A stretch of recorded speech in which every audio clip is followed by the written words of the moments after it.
আসুন এই ভিডিওতে আমরা একটু দেখি অভ্রফোনেটিকে কি করে বাংলা লিখতে হয়। অনেক সময় আমরা কিছুটা নিরুপায় হয়ে আমাদের ভেতর কেউ আমরা বাংলার বদলে ইংরেজি অক্ষর ব্যবহার করে বাংলা লিখি কম্পিউটারে। যখন আমরা ইংরেজি অক্ষরে বাংলা লিখি তখন কীভাবে লিখি? তখন আমরা বাংলা ধ্বনির সাথে ইংরেজি ধ্বনির যে ধ্বনিটা মিল আছে সেরকম একটা অক্ষর দিয়ে লেখার চেষ্টা করি। যেমন আমরা যদি প লিখতে চাই তাহলে আমরা লিখি ইংরেজি পি, যদি ফ লিখতে চাই তাহলে ইংরেজি এফ, যদি আ লিখতে চাই তাহলে হয়তো এ, যদি ও লিখতে চাই তাহলে ইংরেজি ও। এইরকম বেশ কিছু ব্যাপার আছে। ত লিখতে চাইলে টি, এইরকম বেশ কিছু ব্যাপার আছে যে আমরা আসলে কিন্তু এভাবে করে লিখে থাকি। অভ্রফোনেটিক আসলে ঠিক সেই কাজটাই করে। আপনি ইংরেজিতে সেরকম উচ্চারণ লিখবেন এবং সেই উচ্চারণের উপর ভিত্তি করেই সেটা বাংলাতে অভ্র পরিবর্তিত করে দেবে এবং আপনি হয়তো টাইপ করছেন ইংরেজিতেই কিন্তু আপনার কম্পিউটারে লেখা হয়ে যাচ্ছে বাংলা অক্ষরে। এটা খুব চমৎকার একটা সিস্টেম এবং এই সিস্টেমের সবচেয়ে বড় যে সুবিধাটা হচ্ছে সেটা হচ্ছে আপনাকে নতুন করে কোনো লেআউট শিখতে হচ্ছে না। আপনি যদি ইংরেজিতে টাইপ করতে জানেন, ইংরেজি লেআউটটা জানলেই আপনি আসলে খুব চমৎকারভাবে অভ্রফোনেটিকে বাংলা লিখতে পারবেন। কিন্তু কিছু কিছু ক্ষেত্রে আমরা প্রায় অভ্রের কিছু সমস্যাতে পড়ি। কিছু কিছু অক্ষর আমরা লিখতে গিয়ে আসলে খুঁজে পাই না কীভাবে এটাকে লিখতে হয়। তো এই ভিডিওতে আসলে আমরা যেটা দেখব সেটা হচ্ছে আমরা হাতে কলমে দেখব অভ্রফোনেটিকে কী করে বাংলা লেখা যায়, কী করে লিখতে হয় এবং সেই সাথে আমরা এটাও দেখব যদি লিখতে লিখতে আমরা কোথাও আটকে যাই তাহলে কী করে নিজেই সাহায্য খুঁজে বের করা যায় এবং নিজেই বেশিরভাগ সমস্যার আসলে সমাধান আমরা নিজেরাই করতে পারি। তো আসুন আমরা দেখি। তো আমাদের এই সিস্টেমে আমরা দেখতে পাচ্ছি আমাদের উপরে অভ্র ইনস্টল করা আছে। তো এই অভ্র ইনস্টলারের আমরা যদি এখানে একটু দেখি ক্লিক করে সিলেক্ট করা আছে অভ্রফোনেটিক। এই লেআউট সিলেক্টরের ঠিক পাশে একটা বাটন আছে, এটাকে বলে লেআউট ভিউয়ার। এটার উপর আমি যদি ক্লিক করি তাহলে এরকম একটা লেআউট ভিউয়ার দেখা যাবে। একটু বড় করে নিই। আচ্ছা, আমরা এখানে যে লেআউটটা দেখতে পাচ্ছি এটা হচ্ছে অভ্রফোনেটিকের লেআউট। এখানে বলা আছে আপনি কোন বাংলা অক্ষরের জন্য কোন ইংরেজি অক্ষরগুলো চাপবেন। এখানে যদি আমরা একটু খেয়াল করি এগুলো কিন্তু খুব চমৎকারভাবেই আমরা আসলে এইরকম করে লিখি। যেমন আমরা ক লিখবার সময় কে লিখি, খ বোঝাতে চাইলে কে এইচ লিখি, গতে জি দিয়ে গ লিখি, জি এইচ দিয়ে ঘ লিখি, লিখতে গেলে বড় হাতের এন এবং ছোট হাতের জি। এরকম কিছু ব্যাপার, এই ব্যাপারগুলো কিন্তু আমরা আসলে খুব নতুন কিছু না আমাদের জন্য। এই ব্যাপারগুলো আমরা যারাই ইংরেজি লেখার চেষ্টা ইংরেজি অক্ষরে বাংলা লেখার চেষ্টা করেছে এর আগে, আমরা কিন্তু এইভাবে করেই কিছু জিনিস ফলো করেছি। আচ্ছা, এর ভেতরে একটা গ্রামার আছে, খুব চমৎকার গ্রামার এবং খুব মজার গ্রামার। ধ্বনির উপরে নির্ভর করবে আপনি বড় হাতের অক্ষর লিখবেন না ছোট হাতের অক্ষর লিখবেন। যেমন আপনি যদি দ লিখতে চান, আমরা যদি দেখি দ কোথায় আছে, দ ছোট হাতের ডি লিখলে দ। আমরা যদি এর চাইতে ধ্বনিটা আরেকটু ভারী করতে চাই, ড লিখতে চাই, তাহলে কি করব? এই যে এখানে দেখা যাচ্ছে যে বড় হাতের ডি যদি লিখি তাহলে ড। আরও যদি ভারী করতে যাই, ঢ, ঢাকা, কীভাবে লিখতে হবে? আমরা যদি ডিএইচ দিয়ে লিখি তাহলে কিন্তু হয়ে যাচ্ছে ঢ। তার মানে ব্যাপারটা কিন্তু আসলে একটা গ্রামার কিন্তু এর পেছনে আছে। আবার যদি ন লিখতে চাই, দন্ত ন, শুধু ন, যদি মূর্ধন্য লিখতে চাই আরও শক্ত ধ্বনি, তাহলে মূর্ধন্য লিখতে গেলে বড় হাতের এন যদি লিখি তাহলে মূর্ধন্য লেখা যাবে। আবার ধরুন দন্তস্ব, ছোট হাতের এস লিখলে দন্তস্ব। ভারী যদি আরও লিখতে চাই স, তাহলে আমরা কি লিখতে হবে? তালিবস্ব যদি লিখতে চাই এস এইচ কিংবা বড় হাতের এস, এটা লিখলেই লেখা যাবে তালিবস্ব। ধ্বনি যদি আরও ভারী হয় যে মূর্ধন্যস্ব, তাহলে কি হবে? বড় হাতের এস এবং ছোট হাতের এইচ আরও শক্ত হচ্ছে ধ্বনিটা, স। আবার ও যদি লিখতে যাই, একটা দেখা যাচ্ছে ছোট অ আর হচ্ছে ও, দুটোর ভেতর কিন্তু পার্থক্য আছে। হ্যাঁ, ছোট যদি আমরা একটা লিখতে যাই, তাহলে অ ধ্বনিটা আমরা লিখি হচ্ছে ছোট হাতের ও দিয়ে, আর ও যেটা আরেকটু বড় ধ্বনি, আরেকটু গাঢ় ধ্বনি, সেটাকে আমরা লিখি হচ্ছে বড় হাতের ও দিয়ে। তো মোটামুটি এটা হচ্ছে কি একটা গ্রামার, এবং এই গ্রামারটা কিন্তু খুব সহজ একটা গ্রামার, খুব চমৎকারভাবে কিন্তু আমরা আসলে এই গ্রামারটাকে ফলো করে লিখতে চাই। আমরা এখনই লিখবো, লিখে একটু প্র্যাকটিস করব, এবং এভাবে করে কিন্তু লেখা সম্ভব। এবং আমরা ডান সাইডে আরও দেখতে পাচ্ছি বফলা কী করে ডাব্লিউ দিয়ে বফলা লিখতে হয়, ওয়াই কিংবা বড় হাতের জেড দিয়ে লিখতে হয় জফলা, রফলা, রেফ কীভাবে লিখতে হয়, হর্ষন্ত কী করে লিখতে হয়, সেগুলো কিন্তু এখানে বলা আছে। তো আসুন তাহলে আমরা একটু এই লেআউট ভিউয়ারটাকে আপাতত বন্ধ করে দিই। আচ্ছা, এবং আমরা একটু হাতে কলমে একটু প্র্যাকটিস করে দেখি। তো এখানে এই ইসেতে আমি বেশ কিছু লিখে রেখেছি আগে থেকে। এখন আমরা এই বা সাইডে যেই শব্দগুলো লেখা আছে সেগুলো ফোনেটিকে ডান সাইডে কী করে লিখতে হয় সেগুলো আমরা আসলে একটু হাতে কলমে দেখব। বা সাইডে লেখা আছে আমার, তো আমরা যদি ইংরেজিতে লিখি এটা সব খুব সোজা জিনিস, আমরা লিখি AMAR। দেখুন আমরা কিন্তু টাইপ কিন্তু করছি ইংরেজিতে, লেখা কিন্তু হয়ে যাচ্ছে বাংলা, এবং নিচে আবার কাছাকাছি কিছু সাজেশনও দেখা যায়। আমার লেখা হচ্ছে একবার স্পেস চাপলাম, সাজেশনটা চলে গেল। খুব চমৎকার বিষয় না? আচ্ছা, আসুন পরের আমরা দেখি। সোনার, তো আমরা জানি দন্ত স, তারপরে ওকার, কিন্তু ছোট হাতের ও দিলে যেটা হচ্ছে আপনি কিন্তু ওকার দেখতে পাচ্ছেন না, আর এটা হচ্ছে ও কার, আরও বড় ধ্বনি। তাহলে আমাদের কী করতে হবে, একটু ব্যাক স্পেস দিয়ে পেছনে আসলাম, শিফট চেপে ও চাপলাম, মানে বড় হাতের ও, তাহলে হচ্ছে শো, হ্যাঁ, NAR, সোনার। ঠিক আছে, পরেরটাই লিখি, কীভাবে লিখতে হবে, বাংলা, BANGLA। বাহ, কি সুন্দর বাংলা হয়ে গেল, আমার সোনার বাংলা। এরপর আসি আমি, AMI, আমি, তোমায়, টি। এখন দেখুন ও, যেহেতু ও বড় হাতের ও লিখতে হবে, বড় হাতের ও, MAR, ও দুঃখিত, ওয়াই, তোমায়। ঠিক আছে, আচ্ছা, তোমায় ভালোবাসি। তো ভালোবাসি কীভাবে লিখতে পারি, আমরা এটা লিখতে পারি, এভাবেও লিখতে পারি,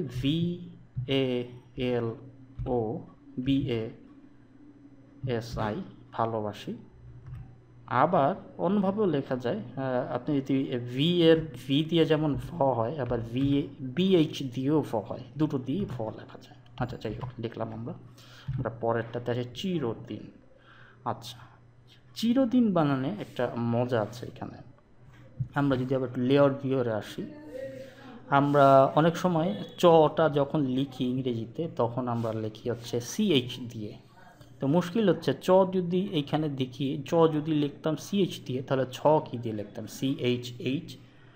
অপরতে সুবিধার জন্য যে জিনিসটা করা হয়েছে, একটা কি স্ট্রোক কমানো হয়েছে, সি দিয়ে চ লেখা যাবে এবং CH দিয়ে ছ লেখা যাবে। তো আসলে আমরা চিরদিন লিখি। হ্যাঁ, আচ্ছা,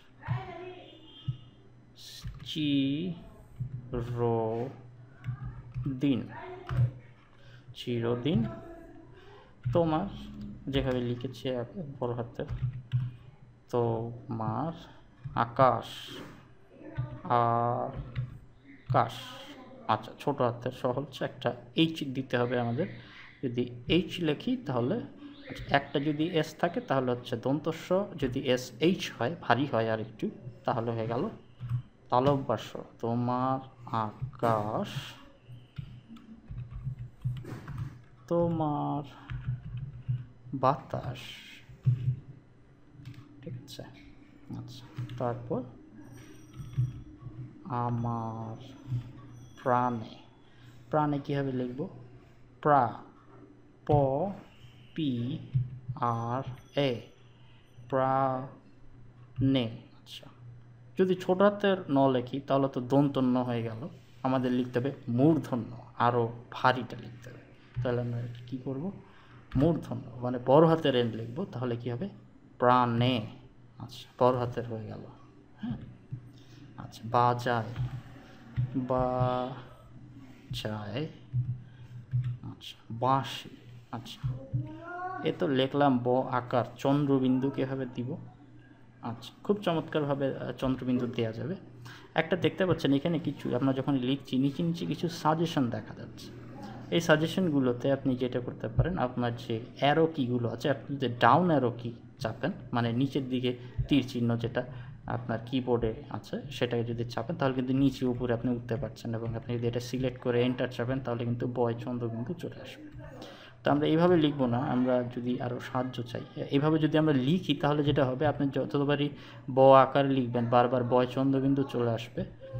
কিন্তু চন্দ্রবিন্দু আলাদা করে কি করে লিখতে হয়, আমরা হিন্টিংটা ঠিক করে নিই, আবার ঠিক করে নিলাম। চন্দ্রবিন্দু আবার নতুন করে কি করে লিখতে হয় এটা আমরা কোথায় খুঁজে পাবো, আমরা জানি আমাদের কাছে লেআউট ভিউয়ার আছে, আমরা লেআউট ভিউয়ারে আবার গেলাম।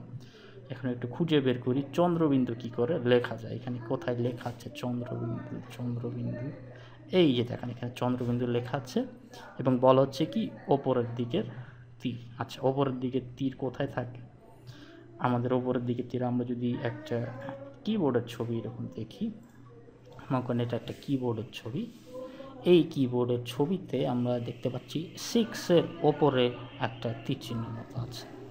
আচ্ছা 6 বা 6 যে লেখা থাকে এর ওপরে আছে।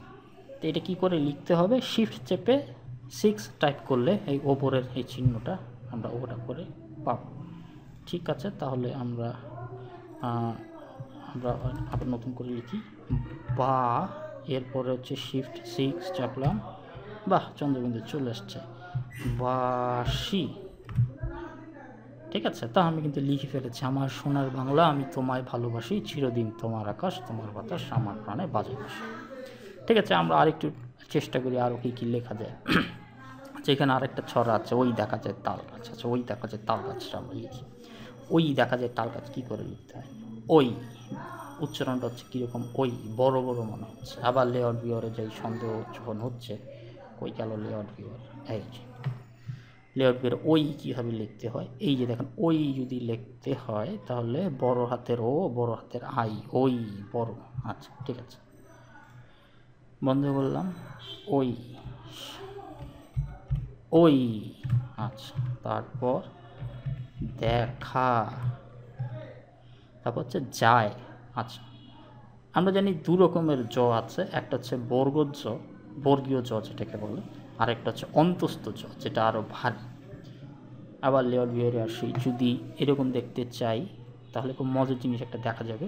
আমরা যখন ছোট জ বা বর্গীয় জ লিখি যার উচ্চারণটা অনেকটা নরম, সেটা আমরা লিখেছি জে দিয়ে, আর যেটা একটু ভারী অন্তস্থ জ সেটা আমরা লিখি জেড দিয়ে। তাহলে আমরা যদি এখানে লিখতে যাই তাহলে আমাদের কী লিখতে হবে, জেড দিয়ে লিখতে হবে, ওই দেখা যায়। ঠিক আছে, তাল গয় আকার, এইখানে একটা মজার জিনিস আছে, গাছ। ঠিক আছে, তাল গাছে লিখতে গেলাম, কিন্তু প্রথমে আমরা যখন লিখতে যাচ্ছিলাম তাল গাছ, গ ল এবং গ কিন্তু হয়ে যাচ্ছিল যুক্ত অক্ষর, কিন্তু আমরা যখন পুরোটা লিখে শেষ করলাম, অব্রর ইন্টেলিজেন্স ব্যবস্থা, এর ভেতর একটা ইন্টেলিজেন্স ব্যবস্থা আছে, আপনার কি লিখতে চাচ্ছেন কাছাকাছি কি হয় সেটা ডিকশনারি থেকে বের করে আপনাকে আসলে কাছাকাছি জিনিসগুলো লিখতে সাহায্য করে। তো ফলে আমরা যখন পুরো অক্ষরটা মানে পুরো শব্দটা লিখে শেষ করেছি, অব্র নিজে নিজেই কিন্তু বুঝে নিয়েছে আপনি আসলে তাল গাছে লিখতে চাচ্ছিলেন। আচ্ছা আসুন এরপরে আমরা দেখি, ওই আমাদের, আমরা জানি গা কীভাবে করে চন্দ্রবিন্দু লিখতে হয়, ওপরে লিখে দিলাম গা, ওই খানেতে বাস করে কানা, এই বগি কীভাবে বগি। আচ্ছা এটা তো রস্য ইকার হলো, তো দীর্ঘ ইকার কীভাবে লিখব, যদি ছোট আই দিয়ে হয় রস্য ইকার তাহলে নিশ্চয়ই বড় আই দিয়ে দীর্ঘ ইকার হওয়া উচিত। তাহলে আমরা একটু বড় আই দেওয়ার চেষ্টা করে দেখি, এই দেখো কানা বগি ছা। ঠিক আছে, ছোট আই দিয়ে হ্রস্বইকার, বড় আই দিয়ে দীর্ঘইকার। ওই দেখা যায় তাল গাছ, ওই আমাদের গা, ওইখানেতে বাস করে কানা বগিচা। ঠিক আছে, আমরা কিন্তু লিখে দিচ্ছি। আসুন এবার আবার আরেকটা লিখি। এইবার ট রয়েছে, এবং শুধু ট যে আছে তাই না, আবার যুক্ত ট আছে, হাট্টি মাটিম টিম। আচ্ছা, হাট্টি মাটিম টিম কী হয় লিখব? এইচ এ হা, তারপরে হচ্ছে যদি দুইটা টি লিখি তাহলে কি হয়ে গেল? তয় ত হয়ে গেল। তো তয় ত তো লিখতে যাচ্ছি না, লিখতে যাচ্ছি টয় ট। তো কী হবে? টয় ট লিখব। বড় হাতের টি, বড় হাতের টি, হাট ট, হাট্টি লিখতে চাচ্ছি না, হাট্টি মা টিম, টিম। বাহ, কি চমৎকার! ছোট হাতের টি হলে হচ্ছে ত, বড় হাতের টি হলে হচ্ছে ট। আচ্ছা, হাট্টি মাটিম টিম তারা। এবার আবার ছোট হাতের ত, রয়াকার, তারা মাঠে। আচ্ছা, ঠ কীভাবে লিখবো? আমরা জানি টিএইচ দিয়ে আমরা ঠ লিখতে চাই, থ লিখতে পারি, কিন্তু ঠ কি করে লিখবো? আচ্ছা, আমরা আবার একটু কনফিউশন যখন হচ্ছে, আমরা একটু লেয়ার ভিউরে আসি। ঠ কীভাবে লিখতে হয়? কোথায় গেল ঠ? এই যে ঠ, এই যে দেখুন, ঠ লিখতে হলে বড় হাতের টি, তারপর ছোট হাতের এইচ। আচ্ছা, তাহলে আমরা এটা বড় হাতের মা ঠে, ঠিক আছে, মাঠে পারে। আচ্ছা, আমার তো এই বয়শূন্যটা না, আমার তো ঢয় শূন্যটা দরকার, আরও বড়টা দরকার, মানে আরও ভারী ধ্বনিটা দরকার। কি করব? আচ্ছা, আমরা একটু চেষ্টা করে দেখি যে এটা বড় হাতের আর লিখলে হয় কিনা। ধ্যান, বড় হাতের আর লিখেছি, হয়ে গেছে। মাঠে পারে ডিম। আচ্ছা, আমরা তো ডিম লিখতে চাচ্ছি, আমরা ডিম লিখতে চাচ্ছি, মানে ধ্বনিটা হচ্ছে আরও ভারী। তাহলে বড় হাতের ডি, ডিম তাদের খাড়া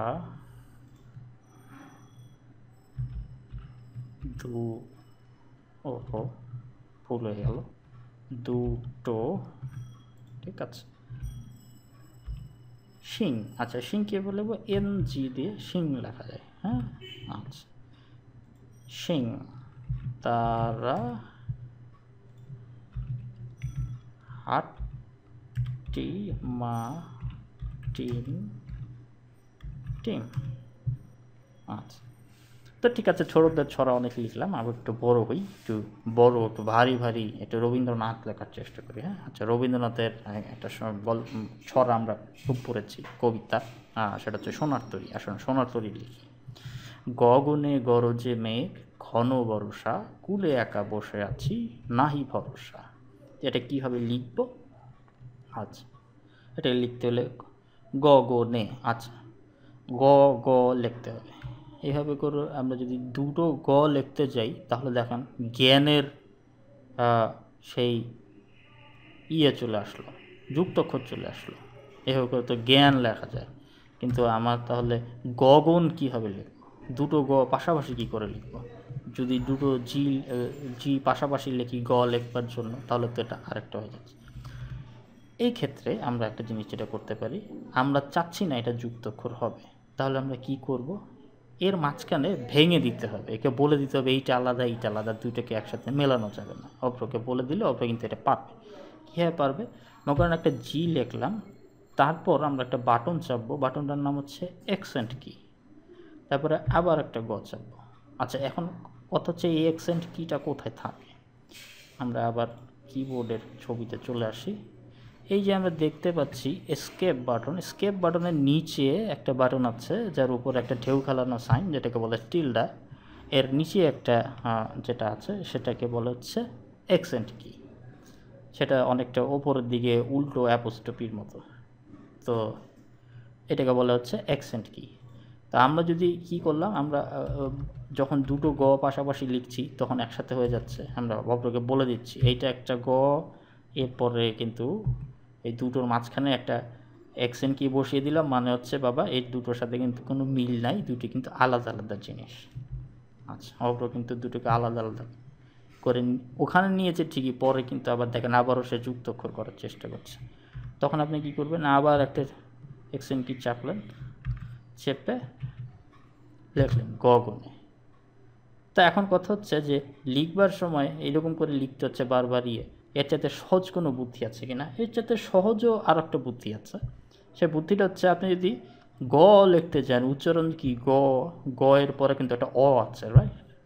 স্বরধ্বনি হচ্ছে অ। তো আমরা যদি এইভাবে লিখি গ গ নে, তাহলে কিন্তু গ গুণে লেখা যাবে। কীভাবে লিখলাম আবার দেখি, গ গ নে, ঠিক আছে? এইভাবে করেও কিন্তু আমরা লিখতে পারি। তার চেয়ে যাই হোক, আমরা গ গুণে লিখলাম। আচ্ছা, গ র হলো না, কি করতে হবে? আগের মতো করতে পারি আমরা, এটা এক্সেন্ট কি দিয়ে ভেঙে দিতে পারি, গ র যে, এভাবে করেও ভেঙে ভেঙে লিখতে পারি। আবার খুব সহজভাবে লিখতে পারি গ র যে, এইভাবেও লেখা যায়। লিখলাম মেঘ, ঘন বড়। এবার হচ্ছে পেট কাটা স। পেট কাটা সহজ সময় আমরা দেখেছিলাম যে বড় হাতের এস এবং ছোট হাতের এইচ, তাহলে লেখা যাবে বর্ষা কুলে। আচ্ছা, এটা তো রস্যুকার হলো, দীর্ঘকার কী করে করব? নিচে সাজেশন দেখাচ্ছে, এখান থেকেও যেতে পারি। আবার যদি টাইপ করতে যাই, তাড়াতাড়ি টাইপ করতে চাচ্ছি, তাহলে কি করতে হবে? যদি শুধু ছোট হাতের ইউ চাপলে হয় রস্যুকার, তাহলে নিশ্চয়ই দীর্ঘকার হতে হলে বড় হাতের ইউ চাপতে হবে। বড় হাতের চাপলাম, আচ্ছা, কুলে। তারপরে হচ্ছে একা, একা বসে আছি নাহি, এইভাবে করে ভরসা লেখা যায়। আবার ভি দিয়েও আপনি যদি লিখতে চান ভরসা, হ্যাঁ, সেভাবেও লেখা যাবে। আচ্ছা, লিখলাম। এরপর হচ্ছে রাশি, রাশি ভাড়া, ভাড়া ধান। ধান কীভাবে লিখতে হয় আমরা জানি, এটা দিয়ে হচ্ছে তো এটাকে নিচ পরে আরেকটু হ, যদি হ ধান এরকম যদি হয় ডিএইচ, তাহলে হচ্ছে ধান। আমরা যখন মানে ধানমন্ডি লিখতে যাই, তখন আমরা ডিএইচ দিয়ে লিখি। আচ্ছা, ধান, এটাকে যদি আবার বড় হাতের ডিএইচ লিখতাম, তাহলে কিন্তু আবার ঢাকার ঢ হয়ে যাচ্ছিল, ঠিক আছে? আচ্ছা, ঠিক আছে। ধান কাটা হলো সারা, ভরা নদী। আচ্ছা, ভরা নদী, কি লিখলাম? দয়ের পর বড় হাতের আই। আচ্ছা, ক্ষুরো ধারা। আচ্ছা, এখনও কথা হচ্ছে, আমরা যদি লেআউট ভিউয়ারে যাই, আমরা কিন্তু খিও কি করে লিখতে হয় এটা কি আমরা খুঁজে পাচ্ছি? খিও খিও খিও কি করে লিখতে হয় দেখেন, এখানে কিন্তু খিও কি করে লিখতে হয় লেখা নাই। আচ্ছা, এখন কি করব? খিও কি করে লিখতে হয় তা তো জানি না, তাহলে একটু চিন্তা করি কি করে লিখতে হয়। যদি এরকম হয় ক্ষুরো ধারা, তার মানে হচ্ছে যদি এইভাবে লিখি তাহলে তো হচ্ছে ক্ষুরো হয়ে গেল। আচ্ছা, তাহলে একটা ট্রাই করি, এটার সাথে আগে যদি আরেকটা কে লাগাই এক্সট্রা, এইভাবে যদি লিখি, এই দেখেন এবার কিন্তু হয়েছে।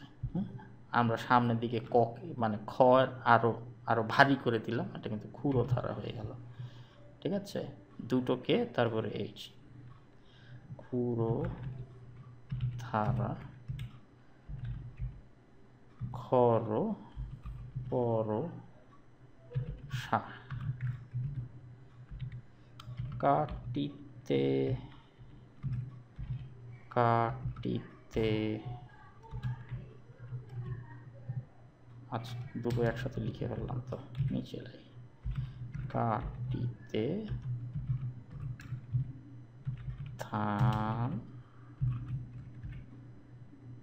এলো বর্ষা।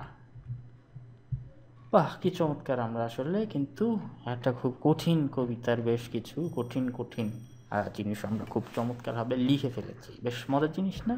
আচ্ছা, আসুন আরও কঠিনে চাই। এটাও রবীন্দ্রনাথের একটা কবিতা। কবিতার নাম হচ্ছে কর্তব্য গ্রহণ। এটা কণিকা কাব্যগ্রন্থের ভেতরে আছে। আচ্ছা, কাজ হচ্ছে, কে লইবে মোর কার্য, কহে সন্ধ্যা রবি, শুনিয়া জগৎ রহে নিরুত্তর ছবি। আচ্ছা, তা আমরা জানি বেশিরভাগ জিনিস কী করে লিখতে হয়। আমরা জানি কে দিয়ে, কে লইবে মোর কার্য। আচ্ছা, মোর কার্য। আচ্ছা, আর কথা হচ্ছে দুটো আর লিখলাম কেন?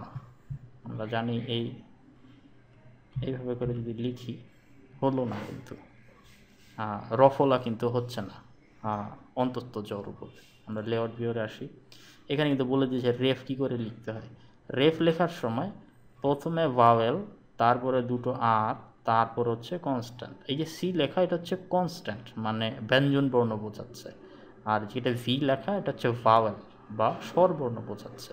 তার মানে প্রথমে হচ্ছে যেটা থাকে যে স্বরধ্বনি, আর শেষে হচ্ছে ব্যঞ্জনধ্বনি, এর মাঝখানে হচ্ছে দুটো আর লিখলে হবে। তো আমরা যদি এখানে দেখি, এখানে হচ্ছে কার্য, ক এর পর একটা আকার আছে, হচ্ছে আপনার স্বরধ্বনি, এরপর তাহলে দুটো আর লিখলাম। প্রথম থেকে আবার লিখি, কার, দুটো আর, একটার জায়গায় দুটো আর, তারপরে যদি আমি লিখি, এই যে এইবার হয়েছে না? হ্যাঁ, মোর কার্য কহে সন্ধ্যা রবি। আচ্ছা, সন্ধ্যা তো বুঝলাম, এইভাবে করে লিখলাম সন্ধ্যা বা রবি। এই দেখেন কি মজার ব্যাপার, যখন সন্ধ্যা পর্যন্ত লিখছিলাম তখন কিন্তু অভ্র খুঁজে পাচ্ছিল যে সন্ধ্যা বানানো একটা জফলা আছে, এবং সে কিন্তু জফলা নিজে নিজেই লাগিয়ে নিচ্ছিল। কিন্তু যখন সন্ধ্যা রবি একসাথে লিখতে যাচ্ছি, তো এটা তো বাংলা ভাষার খুব সহজ ভাবে কী বলবো, ডিকশনারিতে নাই। তো এখন যদি জফলাও লিখতে চাই, তাহলে জফলা কী করে লিখতে হবে? আবার লেআউট ভিউরে আসি, আর জফলা জফলা জফলা, এইখানে রয়েছে জফলা। আমরা জানি যে ওয়াই দিয়ে, কনসোনেন্টের পরে ওয়াই দিয়ে জফলা লেখা যায়, আবার বড় হাতের জেড দিয়েও লেখা যায়। তা আমরা এখান থেকে বড় হাতের জেড দিয়ে লিখবার চেষ্টা করি, যেহেতু জফলা। কীভাবে লিখতে হবে? আমরা কীভাবে লিখতে পারি? সন ডিএইচ ধ হলো, এরপর হচ্ছে জফলা না, বড় হাতের জেড লিখলাম, আকার, সন্ধ্যা রবি। ঠিক আছে, কহে সন্ধ্যা রবি, শুনিয়া জগৎ কহে, শুনিয়া জগৎ। আচ্ছা, এটা তো হচ্ছে একটা তো টি, খণ্ডত্ব কী করে লিখব? যদি আরেকটা দিই তাহলে তো তয় তো হয়ে গেল। আচ্ছা, খণ্ডত্ব কী করে লিখতে হয়? আবার লেআউট ভিউরে যাই, খণ্ডত্ব খণ্ডত্ব, এই যে এখন খণ্ডত্বের পরে বলা আছে কি, টি এর পরে আমরা যদি দুটো এক্সেন্ট কি চাপি পরপর, তাহলে আসলে পাওয়া যাবে এটা খণ্ডত্ব হয়ে যাবে। তাহলে জগৎ, জগতের পরে আমরা যদি দুইবার চাপি, জগৎ, খণ্ডত্ব হয়ে গেছে। ঠিক আছে, রহে নিরুত্তর ছবি, মাটির প্রদীপ ছিল, সে কহিল স্বামী। আচ্ছা, কহিল স্বামী। আচ্ছা, স তো লিখলাম, সয়ের নিচে ব কীভাবে লিখবো? এটা হচ্ছে বফলা বলে এটাকে। লেআউট ভিউরে যাই, এইখানে দেখেন বফলা লেখা আছে, ডাব্লিউ দিয়ে লিখতে হবে। আচ্ছা, তাহলে ডাব্লিউ দিয়ে লিখতে হলে স, তারপরে একটা ডাব্লিউ, স্বামী, সে কহিল স্বামী, আমার যেটুকু সাধ্য করিব তা আমি। ঠিক আছে, বাহ, চমৎকার লেখা আছে। আচ্ছা, তো আমরা লিখলাম, কে লইবে মোর কার্য, কহে সন্ধ্যা রবি, শুনিয়া জগৎ রহে নিরুত্তর ছবি। মাটির প্রদীপ ছিল, সে কহিল স্বামী, আমার যেটুকু সাধ্য করিব তা আমি। আচ্ছা, তো এরকম করে আমরা কিন্তু বেশ কঠিন কঠিন জিনিস লিখে চলে এসেছি। আরেকটা কবিতা আছে, এটা নজরুলের একটা কবিতা। তো এই কবিতাটা আমরা খুব তাড়াতাড়ি করে লিখে ফেলি। এখন আমাদের খুব স্পিড বেড়েই গেছে, আমরা আসলে মূল ব্যাপারটা তো বুঝতেই পেরেছি যে কী করে লিখতে হবে। থাকবো না কো বদ্ধ, উচ্চারণ হচ্ছে কি বদ্ধ, মানে দুবার কিন্তু আসছে বদ্ধ। ঠিক আছে, বদ্ধ ঘরে, বদ্ধ ঘরে দেখবো এবার জগৎ। আমরা জানি কি করে খণ্ডত্ব লিখতে হয়, দুবার অ্যাকসেন্ট, ত এর পরে দুটো অ্যাকসেন্ট চাপলে খণ্ডত্ব হয়ে গেল। তাকে কেমন করে ঘুরছে মানুষ, কি লিখলাম, মানুষ, বাহ, হয়েছে এবার। যুগান্তরের না, যুগান, এইবার হচ্ছে কি যুগান্ত, এই রে দুটো মাঝে মাঝে জোড়া লেগে যাচ্ছে, রফলা হয়ে যাচ্ছে। তাহলে কি করতে হবে, তাহলে একটা ওই যে আমরা জানি কি করতে হবে, একে বলে দিতে হবে যে বাবা এখানে এটার সাথে জোড়া লাগানো যাবে না, একটা এক্সেন্ট কি দিলাম, একটা যুগান্ত এই মাঝখানে ওই যে একটা প্যারিকেট দিয়ে দিয়েছি এক্সেন্ট কি, বাস ওটা কিন্তু জোড়া লেগে যায়নি। যুগান্তরের ঘূর্ণিপাকে, এটা কি করে লিখতে হবে আমরা জানি, দীর্ঘ উকার লিখতে হয় হচ্ছে বড় হাতের ইউ দিয়ে, আর মূর্ধন্য লিখতে হয় বড় হাতের এন দিয়ে। তো ওহো, হলো না তো, ভুল লিখলাম, মাঝখানে তো একটা রেফ রয়ে গেল না। আচ্ছা, আমরা আবার পেছনে আসি। ঘু, তারপর হচ্ছে রেফ কীভাবে লাগে, দুটো আর পাশাপাশি লিখলাম, ঘুর নি, এই তো এবার হচ্ছে ঘূর্ণি পাকে, বাহ। তারপর হচ্ছে দেশ হতে দেশ, দেশান্তরে, হ্যাঁ। আচ্ছা, এই যে আবার মাঝখানে একটু বলে দিতে হবে যে এইভাবে দেশান্তরে। কিংবা আবার ওই যে আমরা যে আরেকটা নিয়ম শিখেছিলাম, সেটা হচ্ছে মাঝখানে একটা অ্যাকসেন্ট কি না দিয়ে তর পরে, যেহেতু আমরা এটাকে জোড়া লাগাতে চাচ্ছি না যেহেতু, তাহলে আমরা কি লিখতে পারি, এখানে কিন্তু আমরা ওইভাবে করে একটা ও কার দিয়েও লিখতে পারি, কারণ ত এর পরে একটা ও আছে না। দেশান, হ্যাঁ হলো তরে। ঠিক আছে, এটা হতে পারে আপনার যেটা সুবিধা মনে হবে। যদি আপনার কাছে মনে হয় যে লিখবার সময় বারবার এক্সেন্ট কি না চেপে আপনার যদি ও কার লেখা ও লিখে লিখে লিখতে ইচ্ছে করে, আপনি এইভাবে করেও লিখতে পারেন। ছুটছে তারা, ছুটছে তারা কেমন করে, কিসের